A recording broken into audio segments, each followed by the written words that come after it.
Hi everyone, welcome back to my channel. आज हम लोग बात करेंगे सन इन सेवेंथ हाउस। क्या होता है जब सूर्य हमारे हॉरोस्कोप में, हमारी कुंडली में 7वें भाव में आके बैठता है। इसके क्या पॉजिटिव इफेक्ट्स हैं, क्या नेगेटिव इफेक्ट्स हैं, ये सारी चीज़ें आज हम इस वीडियो में देखेंगे। सबसे पहले ये देख लेते हैं कि सन क्या होता है। सन होता है हमारे जीवन में हमारे फादर या फादरली फिगर, जिनको हम अपना फादर मानते हो। हमारी ईगो, हमारा एटीट्यूड, हमारी आत्मा, हमारी करियर पाथ जो हम चूज़ करते हैं, और हमारा सोशल स्टेटस, ये सारी चीज़ें सन रिप्रेजेंट करता है। बहुत ही मेन और बहुत इंपॉर्टेंट प्लैनेट होता है हमारे हॉरोस्कोप में। अब सेवेंथ हाउस क्या होता है?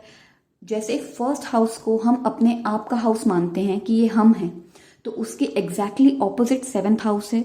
तो सेवेंथ हाउस हुआ दूसरे लोग जो हमारे जीवन में हैं। अब ये चीज़ टेंथ हाउस भी रिप्रेजेंट करता है और सेवेंथ भी, लेकिन टेंथ हाउस रिप्रेजेंट करता है वो लोग जो हमसे फाइनेंशियली बिजनेस पार्टनर के रूप में जुड़े हुए हैं, जिनसे हम अपने फाइनेंशियल बैटल ग्राउंड पे मिलते हैं और डील करते हैं। वो देखे जाते हैं टेंथ हाउस से। और जो रिलेशनशिप के लिए हम लोग हमारी ज़िंदगी में आते हैं, दूसरे लोग, उनको हम सेवेंथ हाउस से देखते हैं। इसीलिए सेवेंथ हाउस को मैरिज का, लव लाइफ का और बाकी रिलेशंस का हाउस माना जाता है। हम अपने इन लॉज की वेल्थ इस हाउस से देख सकते हैं, और हमारा कितना सोशल स्टेटस बढ़ेगा शादी के बाद, ये सारी चीज़ें हम सेवेंथ हाउस से देखते हैं। जब सेवेंथ हाउस में सन आता है तो ये पोजीशन थोड़ी सी ट्रिकी और टाइट हो जाती है। क्यों? क्योंकि सन का ओरिजिनल हाउस 1 माना जाता है, जो पहला भाव होता है। जो सन है वो नीच का हो जाता है लिब्रा में आने के बाद।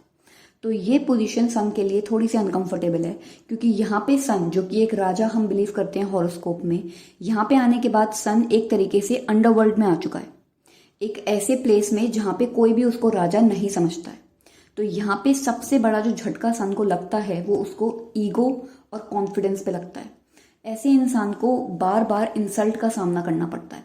ऐसे इंसान का जो ईगो है वो बार बार टूटता है। इस इंसान का घमंड बार बार टूटता है।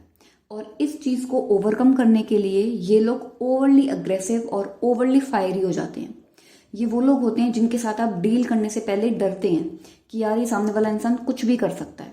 जो ऐसे लोग होते हैं जिनको अपने गुस्से पे कंट्रोल नहीं रहता है, अगर ये कॉम्पिटिटिव फील्ड में जाएं तो इनकी हार होना मुश्किल है, क्योंकि इनका कॉम्पिटिटिव और फायरी नेचर बहुत ज़्यादा होता है।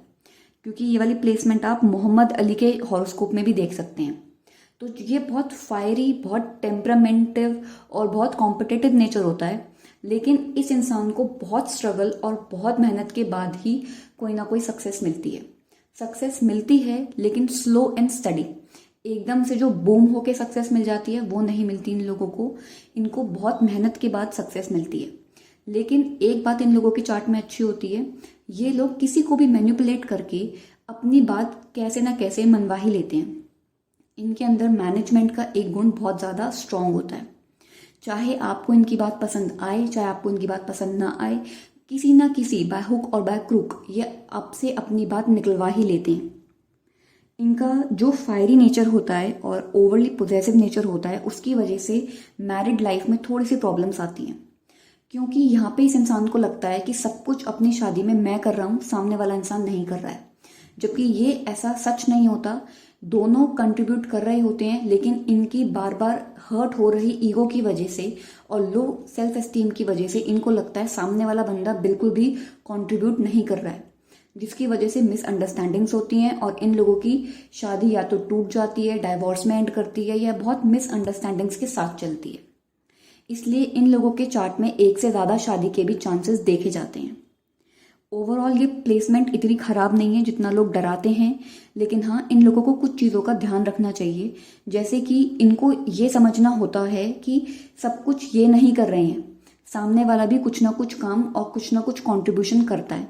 इन लोगों को कभी भी अपना बिजनेस पार्टनरशिप में स्टार्ट नहीं करना चाहिए, क्योंकि बिजनेस पार्टनरशिप से इनको फ़ायदे की बजाय नुकसान होता है। जितना ये अकेले रहकर काम करेंगे उतना इन लोगों के लिए अच्छा होगा। जितना ये पब्लिक डीलिंग्स कम करेंगे उतना इनके लिए अच्छा होगा।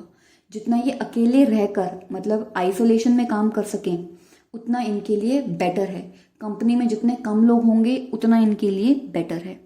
क्योंकि यहाँ पे काम निकलवाना इनको आता है, लेकिन सामने वाले से डील कैसे करना है ये इनको नहीं पता।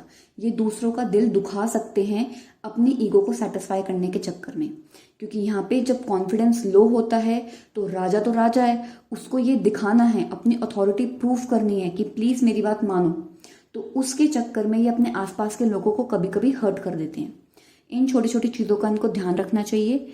बाकी आई होप आपको ये वीडियो पसंद आएगा। प्लीज़ इसको लाइक करें और मेरे चैनल को सब्सक्राइब करें।